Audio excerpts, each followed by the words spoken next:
Good evening, Drew. Sorry to keep you waiting. That's okay.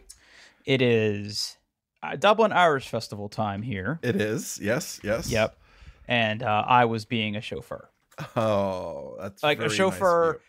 A chauffeur that picks people up, not like a chauffeur, which is the thing. Like, I think that's an instrument, right? I have no idea. Okay. Yeah, sorry. Mandy and her mom went after dinner tonight, okay. and I was expecting them to stay a little bit later. So bad scheduling on my part. It's all right. It's all right. How you doing? All good though. I'm good. I'm very nervous though. Okay. I mean, obviously we can't talk about it this week because it's happening tomorrow, but I'm shooting in a competition tomorrow. Oh, well, good luck. So we'll put that on the schedule for next week to kind of talk about how that goes. And okay, I got everything all packed up and ready to go, and we'll see how we do. But that's a teaser for next week, episode 250. So be there for that. Okay. You though have a lot. I went on a journey, Drew. Okay. All right. So let me set the stage here, and then I'm just going to turn it over to you for the foreseeable future here. So Paul bought some new toys, and initial impressions, which we talked about in the last episode, were that they were very positive. Yes. So it looks like you have some follow-up to talk about your ROG Ally X. I do. So the first one, you brought up cases. Yep. I have bought a case in between last week and this week. It is the finite case for Asus ROG Ally X 2024. It's fine. It's a nice case. It fits it. You can put stuff in it. It's a case. Ta-da. Two things. One, it is the Fintai, not Finit. Okay, whatever. Fintai case. Fintai. Sorry. It rhymes with hentai. So it sure does. So the one thing I'm curious about though, because I don't know, I feel like well, maybe it does, and I just haven't put it in the case in a while, but the case that I have for the Steam Deck isn't really great if you want to throw like a charger in it. This, though, looks like it has like a zippered compartment. Is there enough room to throw a charger in there? I think so. Yeah, I think so. It's going to be a little bulgy, I think, but I think it's a little bulgy. I think, but I'm sure they're a little bulgy. I think it'd be just fine. Yeah. And for some reason, it's got like room for like 14 SD cards. I don't understand that. I mean, I guess it's cheap to put that in there, but I have exactly 0 SD cards in there. So, yeah. Do you think that like this started out as a Switch case for Switch games? Probably, and they just made it a little bigger. Yeah. Although, I mean, those do look like those are SD cards. I mean, Yeah. Well, I mean, I guess. Okay, so good. Okay, good. You feel good about that. So talk to me about everything else that you did here. Okay. So last week you also asked about putting SteamOS on the Ally X, and I told you that there was a way to do it and it had a cute name. Well, it's called Bazite. Okay, it's called Bazite. It's called Bazite, and it's a Linux distribution that basically makes other handhelds look like SteamOS with some additional features, but mostly it's SteamOS. Okay.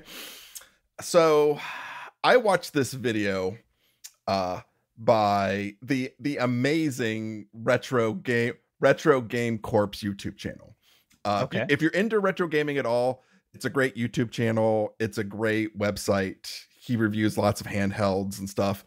And he published this extremely thorough tutorial about how to basically dual boot Windows and Bazite on an ROG Ally X, all the way down to like how to open it up and put it in a new SSD card. Okay. So I did this, Drew. You did this. I did this. So I bought a bigger SSD. I put the SSD in there, and I got everything set up. It's you have to like turn off BitLocker and sure, get Windows things. Yeah, Windows things. The worst part about opening it up, so like it's got clips, like everything in these days. It's got clips. You got to take a little guitar pick thing, go there and start doing the clips. Well, the way I wanted to grip it as I was moving around, I kept turning the fucking thing back on. I must have turned it on like 30 times, Drew. Like Okay. But I finally got it open, replaced the SSD, put everything in there. It wasn't that hard to do. Okay. So then the first thing you really have to do is you have to put Windows back on it. And there's a cloud recovery feature inside of the BIOS. Wait, time out. Okay, wait a minute. You put another SSD in it. But you replaced the SSD. I did. I went from 1 terabyte to 4 terabyte because I wouldn't have room. So why did you have to turn off BitLocker then?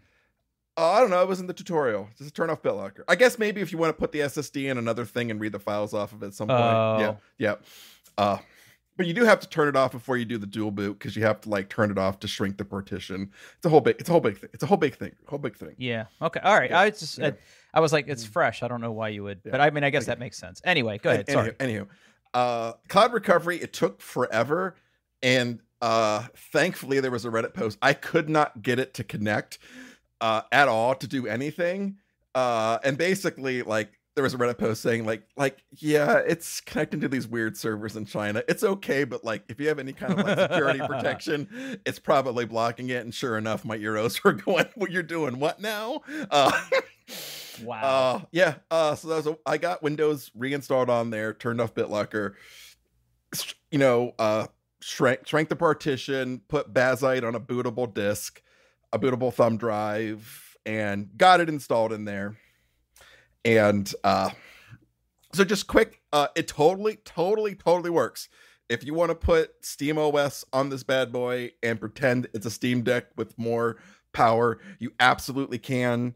In my experience, I found games either run about the same or a little bit worse than they do in Windows. Like not enough that if this is your preferred operating system, it would keep you from doing anything, but performance is fine. It works like a Steam Deck with more oomph, right? It's fine. It has all of like the power settings in there. You can boot to desktop. You can do anything you can do on a Steam Deck, you can do on this thing. Okay. Then I gotta be in my bonnet, Drew. What I really wanted to be able to do was easily dual boot between the two. Okay. What you have to do, kind of like out of the box when you get everything up, is you have to like restart the Steam Deck, hold down the volume down button, boot into BIOS, pick what and then one pick you want. and then pick the partition you want. Yeah, exactly. Yeah. Bazite will show you Grub. It's kind of like a bootloader, but it requires a keyboard. And I could put a keyboard in there to change it. I didn't want to do that. I wanted something nicer, so I started looking around. Okay, and I found myself in this weird corner of the internet, mostly filled with people who have Legion Go's, who do this similar thing. They dual boot Windows and SteamOS, and they loved this utility called Refind, and it's really cute because the E and the F and the I are capitalized for like EFI. Yep. So in theory, Refind is this graphical bootloader that supports touch. Okay. So I started looking in how to do this, and there was basically 2 sets of instructions. There was this very easy to follow, like half a page of instructions if you didn't have secure boot, and like this 5-page instructions if you did. Yep. Mm-hmm. So I'm like, okay, I'm just going to turn off secure boot. Okay. Well, that caused one particular problem. Windows fucking hated that. I could no longer use the thumbprint reader on the Ally X, and like it was like, oh shit, you did horrible things. You have to like re-sign into your account and all this stuff. Windows just absolutely fucking hated it.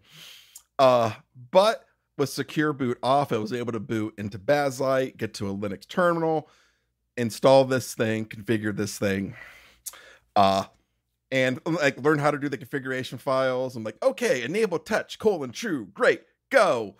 Well, it supports touch asterisk. Sports touch asterisk. Only certain devices and touchscreens and chipsets does it support. Oh dear. So I was left in the same situation where I had to, if I wanted to do a dual boot without having to boot into BIOS every time, I needed a keyboard attached to it. But now I had a pretty interface with icons showing me my options to boot into it. So I tried poking around. I tried just, like furiously Googling, looking at other things to config file. Well, eventually I realized that, like, okay, unless like I'm going to start writing like some C code, like this is probably beyond me. Just what you wanted to play your games. Yeah, exactly.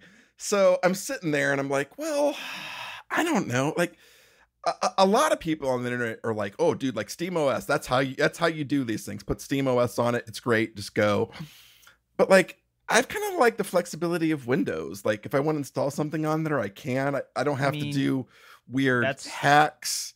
Yeah, that's the draw, right? I mean, almost every game runs on Windows, and if you're like me and you are a Destiny enjoyer, I mean, you need Windows. So I get it. Yeah, so I got mad one day. And I deleted the SteamOS, the Bazite partition. And just went all Windows. So that's the you're journey. Back on Windows. I'm back on Windows, 100% on Windows. Full circle. Wow.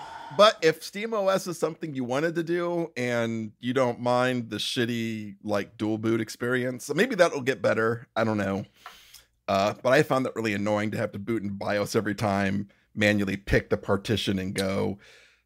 There was no option in the BIOS to show me a boot menu by default or anything like that. So I just got mad. I'm like, fuck it, Windows, all 4 terabytes, Windows, go. So do you think now, having gone through this, do you think that this is definitely like a, you don't want Windows type scenario? Like this isn't really designed for people who want a dual boot? I think so. Yeah. Like, yeah. I mean, like I said, maybe it'll get better. Maybe the Bazite. I mean, I'm not sure how old Bazite is, but it's definitely under active development. So maybe there'll be options in the future where the stuff is just integrated and it just works better, and you don't have to have a keyboard attached to your, device during, even then, like, everything I want to do, I can do in Windows. Like I said, the performance in Windows is the same or better in my experience, playing the same games. Armory Crate is fine as a front end. It's fine. Perfectly cromulent. If I really want to, I can boot into Steam Big Picture mode and squint my eyes and pretend it's SteamOS anyway. So yeah, I went full circle. Yes, you can do SteamOS through Bazite on these devices. Yes, it does work. Yes, it is easy to install. Anybody can follow this tutorial and get this thing set up. If that's how you really want to use it, great, go for you. I just got annoyed and just went back to Windows. I mean, at the end of the day, you gotta do what's right for you. I mean, obviously, you weren't the first person to go on this journey. Obviously, there's all these guides and all these other things. But I think listening to everything you just discussed and the way this device works, I think you probably made the best choice. I think so. I really don't think that's giving you anything extra performance-wise or feature-wise that's not already on the device, unless you are the kind of person who just hates Windows. Yeah, but like, I'm barely in Windows on this thing anyway, though I did spend quite a bit of time in there because I was like, ooh, mods in Skyrim, let's go crazy. Oh, that's fun. Yeah. But that was great. I could install Vortex, connect it to Nexus Mods, download that. I didn't have to do any hacking. I just went like, yeah. So that was a rabbit hole I went down today a little bit. But so before we move on though, this is now the second handheld that you've upgraded an SSD in, right? Yes. Yeah, I did it on my Steam Deck. Because you also did the Steam Deck. So I mean, I did the Steam Deck. Wasn't that hard. I guess degrees of difficulty, where does this land versus the Steam Deck? I would say maybe just the smidgiest of smidge harder. But still extremely easy. There's 6 screws, you take them off, you pop it off. There's a ribbon cable in between like the main and the back panel because of the buttons back there. So you kind of just like, set the back case without, putting pressure on that panel. The battery clip is not hard to remove once you realize that you're doing it wrong. Get the battery thing on there. So it sports a full, like the regular full size normal SSD, which is nice, right? Because you can get those for those are always on sale. The one thing that is kind of complicated. Well, it's one thing is more difficult than the Steam Deck. It's not hard. So it's like the very bottom is this big ass battery, and the SSD is like right above it. So the cords coming off the battery to the motherboard kind of go over the SSD. So you kind of have to like maneuver the SSD underneath those cords to get it in and out. Again, it's not hard, but it is, you don't have that in the Steam Deck. It's just right there. You take it in, you put it out, boom. So, but yeah, it's still really, really, really easy. I will say that like the maybe getting like reinitializing the thing on a Steam Deck is probably a little bit easier. I think that process is a little more smooth. The Asus Cloud Recovery, while it totally worked, was janky. It like rebooted I don't know what it was doing, but it rebooted like it must have rebooted like 20 times during the process. It would like do one thing and reboot, and like you could see it was like automatically logging into the administrator account on a Windows thing and like doing shit and then rebooting. Yeah, it was Windows like out of the box experience. Yeah. Did you have to like go through the whole setup again? Yes, and then I had to set up Windows again and uninstall all the shit I didn't want on Windows again, and all that stuff. But it was fine. Yeah, I mean, I did it. It was an experiment. I don't regret the time that I wasted doing it. Because like this is why we do these things. This is why we do these things. This is how we learn. So okay, so that aside, you said that you did some Skyrim with some mods. That was probably pretty liberating. Yeah. What kind of mods did you install? I'm just curious. The one thing that bothers me the most about Skyrim, mostly playing it on filthy consoles, was like the inventory management UI. So I replaced that with like Sky UI. I put in that's so good. Yeah, it's so much better. It's so much better. I installed like the ridiculous texture packs, and that one mod that's like, we fix all the bugs. Right. The unofficial patch or whatever. Yeah, and then some other things I can't remember what it was, but it's just some little. Mostly, I went through like the top 10 popular and went, ooh, I'll take that one. I'll take that one. I'll take that one. That one. Yeah. So I haven't gotten into the really weird shit that makes all the characters' boobs big or anything like that. But, well, it's only a matter of time, really. Yeah. So, but I have never done that before, so I was like, I want to see what that's like. And Vortex is an interesting tool because like it basically like symlinks your folder where Skyrim is installed to like basically download the mods, and if you ever want to deactivate anything, it like can swap them real time. Yep. The thing you'll run into if you really start to heavily mod Fallout or Skyrim, because the word Fallout is in it. Yeah, I followed you. And you're dancing around the cursor. Stop it. We're gonna need a parking lot for the cursor. No, what you'll see is that like there's these really heavy dependency chains or conflicts that come up. And some things are compatible with another, and then shit starts to break. And then the really big pain in the ass is, and if I was going to give you any piece of advice, it would be this: if you are playing Skyrim or Fallout through Steam, disable automatic updates. Because every time there's an update, all your mods are going to break. And once you save your game with mods, you're committed because like if you try to load that without the mods, like shit gets weird. Yeah, smart. Okay. I'm only speaking from experience as someone who has failed in that regard before. So just be careful with that kind of stuff. Got it. What else have you been playing? I finished Arkham Origins, and I've been playing Hi-Fi Rush because that game is fucking awesome, and Deep Rock Galactic Survivors because that game's also kick ass. But I mean, I hate to ask you this, but couldn't you play those on your old Steam Deck too? Yeah, I could absolutely. Arkham Origins did not run well at all on the Steam Deck when I tried it. I had it in my library from back when I used to be a PC gamer. It did not run well at all.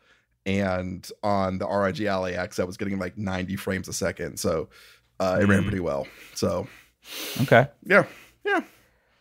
I cool. also find the button layout and the comfort of the Ally X to be better than the Steam Deck. So as well. Huh. That's a personal thing.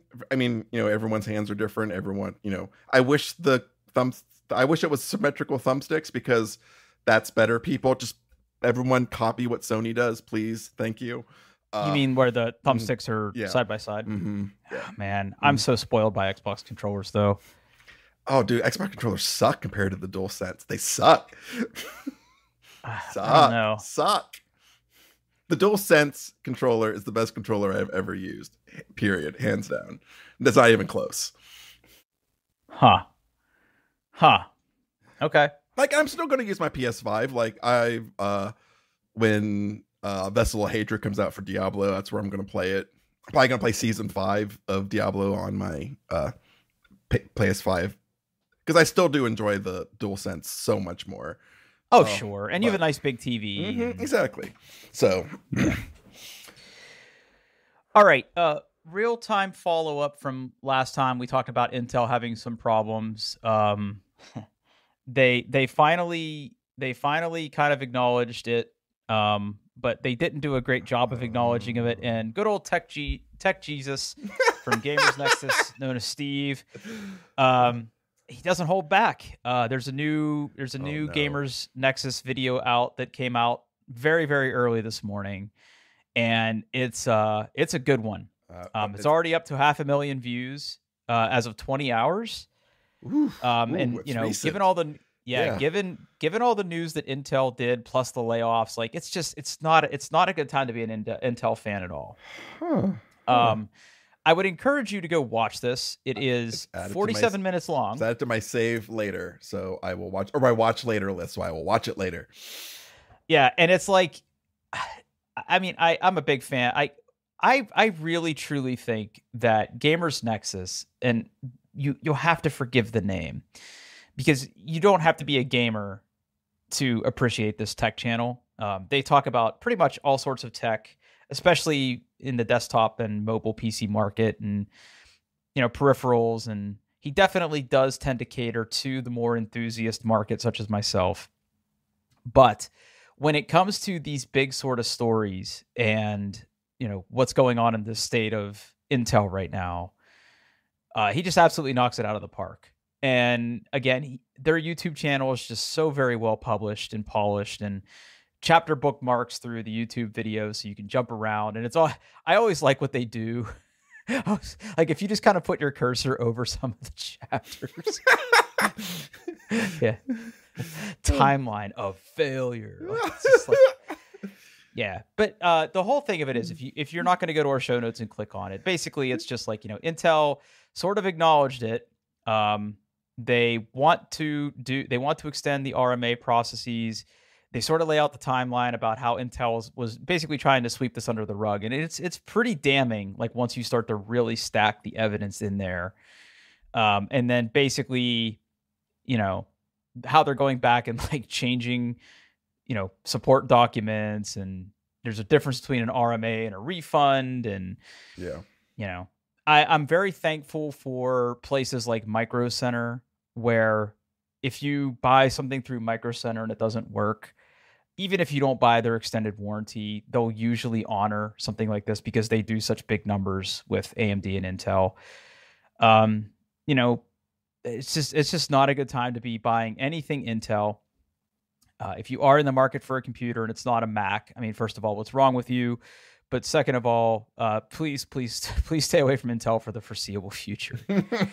Yeah. So this video came in super hot today. It follows on from what we talked about last week. Please go watch it if you have any interest at all.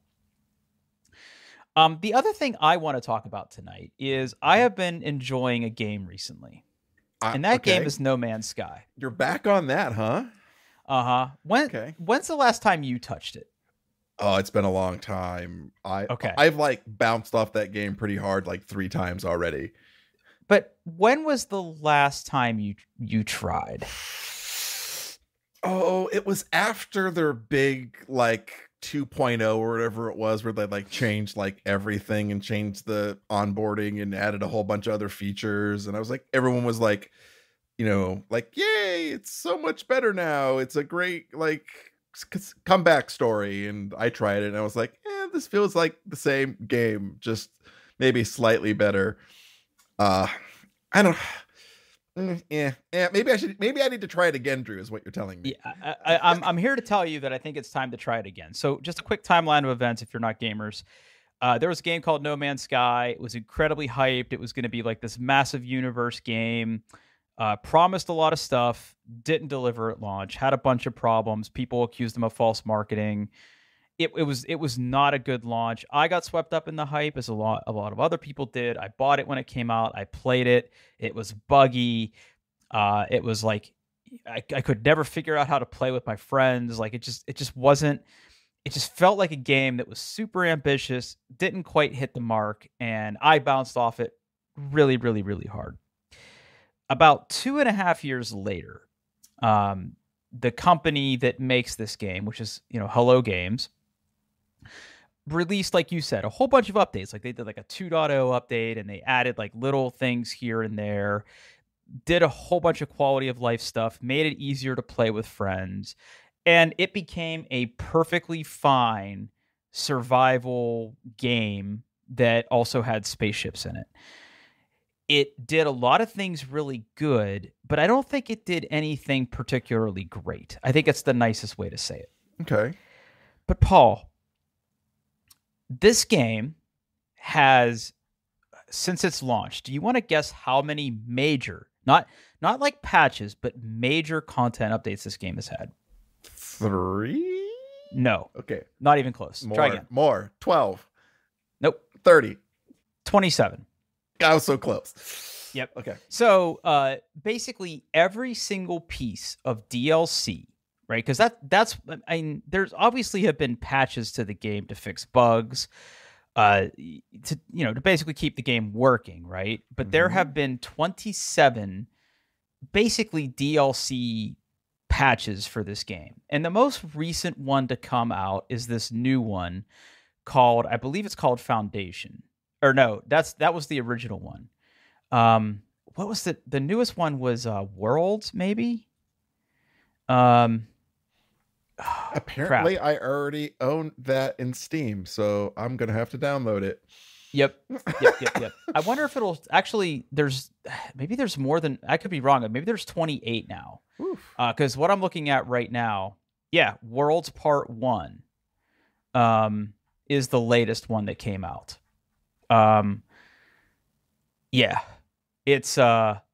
It's really good. Like, and when I say DLC content, like Worlds introduces a bunch of new stuff, but like some visual overhauls and things like that, more exploration, just more quality of life stuff. I got back into it. And it's always funny because now this is like my third time diving into No Man's Sky. And every time you boot the game up, you have 3 save slots. And like my previous save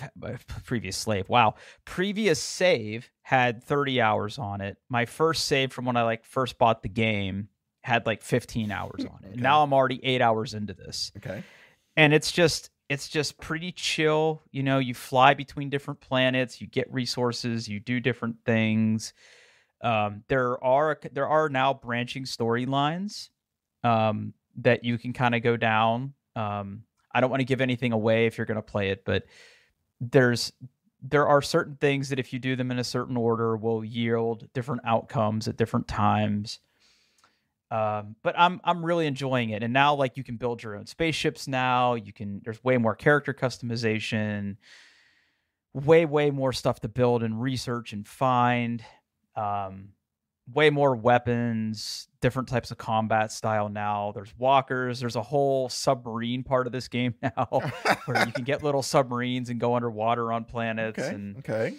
Yeah, there's a lot there. And I think this would probably play fine on all of your devices. Yeah, I'm sure. Yeah. I'm here to say that it's pretty fun. And I'm not playing with any of my friends right now because they're all playing different things, but it's a really good time. So just here to say that, I mean, I appreciate what Hello Games is doing. I mean, they are actively developing a new game, but it's so cool to see them really not give up on this game because of all the body shots that it took, whenever it came out. And just to see the state of the game now is just outstanding. So well done them, and go play that game if you haven't played it in a while. I will hit install on that as soon as we're done here. Okay. All right. What's this thing? Okay, so this is something that kind of snuck up on me. Now, Drew, when you were a kid, were you a fan of Batman the Animated Series? That is the one that Mark Hamill was the Joker, right? Mm-hmm. He was. Yes. Yeah, I think I was like in high school. Yeah. Maybe middle school or high school. It was on like right after school, I think. Yeah. And it was very formulaic, right? Like it was like there was a villain every week, and Batman came in and solved the day, solve the crime, save the day, stomp the bad guy. It's where Harley Quinn was actually introduced, was in that Yeah. I always loved that show. It was great. There is a new show on Amazon Prime Video, which is weird because I thought Warner Brothers owned DC, and don't they involve with Max? I don't know. I can't keep track anymore, but it's on Amazon Prime Video, and it is called Batman Cape Crusader. It came out 2 days ago, August 1st. It dropped all 10 episodes at once, so it's very bingeable.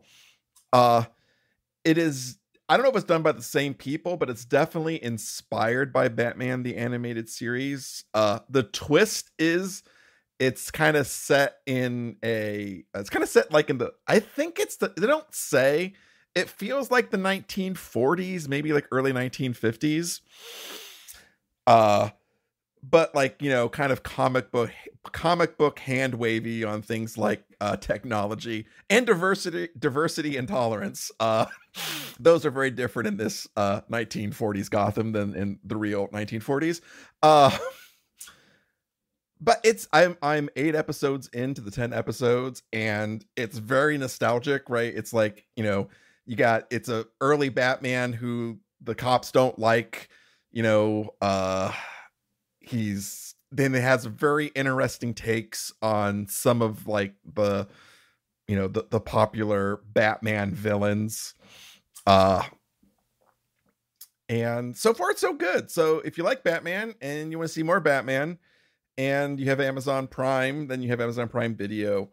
You could do a lot worse. Watch a couple episodes of this thing and see if you like it. So yeah, if you like. So is it animated? Sorry, I wasn't clear. Yes, it is animated. Yeah. Mm-hmm. Okay. Mm-hmm. And you said it's good? Yeah, I'm 8 episodes in. I got 2 more left to go, and I'm enjoying it so far. It's good. It's good. Like I said, it's very nostalgic of Batman the Animated Series, right? You're gonna feel like clearly whoever made this watched that and decided to make their own Batman show. So, yeah. And also, like, the internet's pissed because they made Penguin a woman. Oh no. We hate that. we do hate that. Yeah. The internet hates that shit. And like, none of the villains are exactly how you remember their takes on it.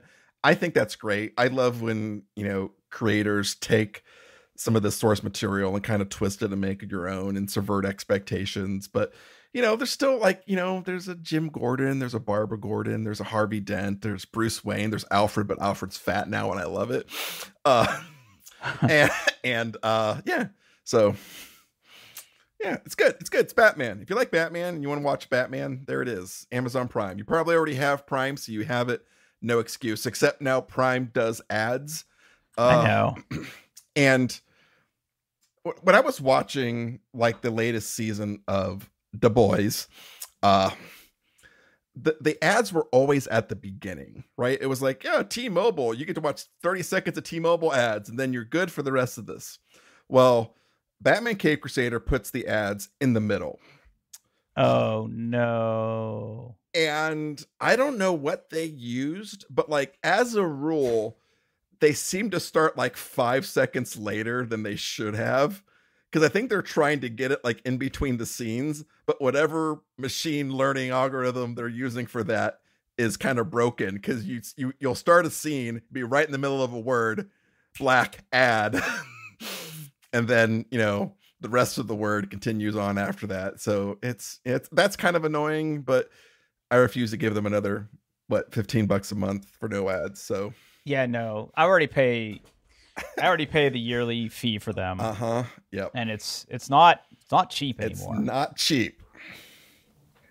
It's super slimy. Mm-hmm. So are any, I'm looking at the page right now, are any of the original voice actors in this? I don't believe so, no. So it's all new stuff. Mm-hmm. Yeah. Yes. I mean, I like Batman. Yeah. I think this is the first animated Batman that was made after the regular voice of Batman died. What was his name? God damn, I can't remember that. Kevin Conroy. Kevin Conroy. Yeah. He was Batman and everything. He was Batman's voice, unless it was like an actual movie. This one has, I don't know, somebody else. He does a fine job. Yeah. Okay. Mm-hmm. It's Batman. It's Batman. It's Batman. It's very bingeable. The episodes are about 25 minutes long each. It just goes down like candy. So, okay. And are they going to do like another season or something, or?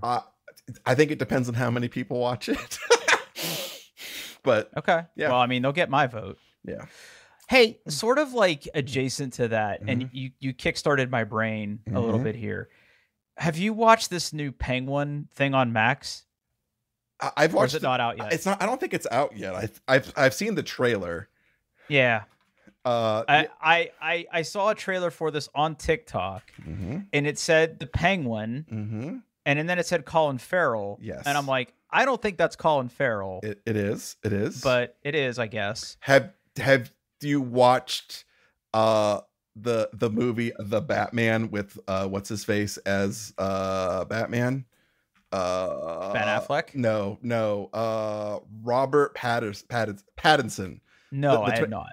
Okay, so the Penguin show is a spin-off because the Penguin is in The Batman, and this is a spin-off. Okay. This is a spin-off show from that movie. Okay. Mm-hmm. That movie. Okay, so first of all, The Batman is 3 hours long, and it's too long. It's too long. I love Batman. That movie's too long. Okay. But it's not bad. Like, it's not the worst Batman movie, right? No. Actually, if you consider that what The Dark Knight Rises with Heath Ledger as Joker is probably the best Batman movie, I'd put this number 2. Okay. The way they do the Riddler in this is just fantastic. They definitely like read everything they could about the Zodiac Killer and was like, ooh, I bet you we could do a Riddler like that. And it's amazing. But it's too long. Like, it's one of those movies you're probably going to have to go ooh, I'm going to watch this in 2 parts. Like, watch the first hour and a half and then watch the second hour and a half. But it's good. So yeah, Colin Farrell plays the Penguin in that movie, and then plays the Penguin in the titular Penguin. So yeah. Okay. Mm-hmm. I mean, but I guess, is that on your radar to watch? Oh, I guess. Yeah. It comes out in September, I believe. So yeah, I'm definitely going to watch that. Yeah. Okay. Yeah. That's right up. That's right up my alley. That's right in my wheelhouse. Got it. Mm-hmm. Got it. Okay. Mm-hmm. Well, very good. Very good about that. Though it may have the same issue as other shows in the Batman universe that don't have Batman in it. So I don't know how they're going to handle that because, okay, real talk. Batman. Real talk, because I think I know what you're talking about. Yeah. Did you like the Joker? I did. I did. I did too. I watched it. I think I watched it when I was traveling somewhere, and it was on the hotel HBO or something, mm-hmm. or one of those pay channels. I thought it was pretty good. Yeah. I thought it was pretty good. It's pretty good. It's pretty good. Great performance. Yeah. But while we're talking about consuming media, I watched a single episode Netflix documentary. Okay. It's called How to Rob a Bank. And it is on Netflix. Okay. And it tells the story of this guy named Scott Scurlock, who was like the most successful bank robber or something in history. And he robbed I think it was 19 banks in Seattle. And it basically tells his story about how he sort of got into it and like the reign of terror that he basically brought to Seattle in the 90s. What's really interesting about this is, I mean, obviously this was like my formative, late teenage years, were the mid to late 90s. And I remember I used to watch the news. I used to read the newspaper. I don't ever remember hearing about any of this. So when I saw this and I started watching it, I was spellbound. It's really good. He's naked a lot in it. There's considerable footage of his penis. Okay. A lot of dong. Got it. Definitely hanging some dong. But it was just under 2 hours long. I was able to digest it in one sitting. The show, not his penis, and it's it was actually pretty good. So if you got an hour and 47 minutes to kill, okay. I would definitely go and watch that. I've also okay. Man, I don't want to put this in the show links because I just started it. Are you familiar with the show Billions? I have heard other people say they are watching it. Okay. I'm starting to watch it. Okay. This is a show that was on Cinemax. And I'm on episode 2, and there's already a lot of lesbianics. Okay. So that tracks for Cinemax. Yeah. Yeah. But I think that starts to go away in later seasons. I think they get a little more focused. Okay. I think they kind of hit you with a shock up front, and then they talk about the characters. I mean, I'm a couple episodes deep into season 1. And again, this is one of those shows that I was never really going to watch, like The Newsroom. And then for whatever reason, my TikTok algorithm is just force feeding me clips of this show. And now I go full consume mode where I now need to go get this stuff and watch it. So I don't know. Jury's still out. I'm not in a place where I can recommend this show yet. I don't think it's got its hooks in me just yet, but How to Rob a Bank was really good, and I'll keep you posted on Billions. Are you watching anything else? I'm still going through The Wire. I'm still on season 2. I've got 3 episodes left. I got 3 episodes of season 2. I've just been distracted with other things and fixing up your game consoles. Yeah, and podcasts. There's so much there's so much demand on my attention. Don't lose that momentum because you're about to get to season 3. Season 3 is very good. I'm gonna keep watching it. Not at this. I'm gonna get it. I'm gonna watch all of it. I'm committed. Okay. So where did you leave off on season 2 then? So I just watched season 9. Episode 9. That's what I meant. Episode 9. Spoilers for season 2. Hey nerds, there's gonna be spoilers. Stringer is working with Proposition Joe. Prop Joe. Mm-hmm. Prop Joe to get better stuff but give up some of the towers and yeah. And then they're still working on the case for on the docks. And did Brother Mazone show up yet? He just at the very end of season 9, he got out of the car. Brother Mazone. So he's definitely a big deal for sure. Yeah, and as Prop Joe would say, he has more bodies on him than a Chinese cemetery. Oh, okay. Yeah. I can't wait for Ziggy to get all of his comeuppance. Man, that kid is a fuck up. Huh? Yeah, he is absolutely. What was the last thing he did that you watched? There was that part with the fucking duck. Yeah. He's just about to steal some cars. Oh right, he's got his big heist plan. I just have a funny feeling that like, I mean, I haven't Googled or anything, but like the case that, you know, like the team is trying to build on those dock workers, I have a funny feeling like Ziggy's gonna just like be the one that falls and then it's all gonna crumble around them. Because he is such an absolute fuck up. Let me just check one thing here real quick. Okay. Because I think you said you just watched episode 9, right? Yes. Let me just take a peek at the episode list here real quick. Let's see here. We got 3 episodes left. 3 episodes left. Let's see. Oh yeah. Okay. So the last 3 episodes, a lot of things are going to happen. So I would say that your instincts are pretty close, but yeah, that's I thought that was the episode you brought. I couldn't remember if like they just raided the brothels, basically like the big thing that the Is it soup yet? Yeah. Yeah, Bunk. McNulty. He's a fucking BPD legend, man. Oh. Yeah. Yeah. Oh. There was 2 of them. I was outnumbered. Oh man, that show is so fucking quotable. Oh yeah. And then Nikki working with the Greek, and then Yep. Let's see. There's the Greek, and then there's, you know, the guy that works for the Greek. The Greek's kind of a shady guy. Yeah. Man, what a great show.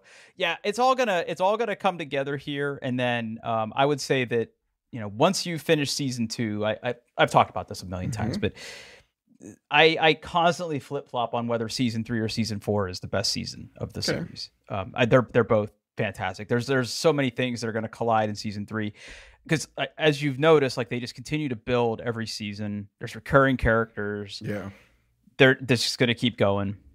Yeah, it's so good. Okay. Well, we're starting to ramble a little bit. Anything else top of mind for you? Nope. All right. Well, let's get out of here, because we got a little bit of a later start tonight. Yeah. On the internet, doingthebest.com, you can find all these show notes, all these links. You can find them right there. And hey, thanks for listening.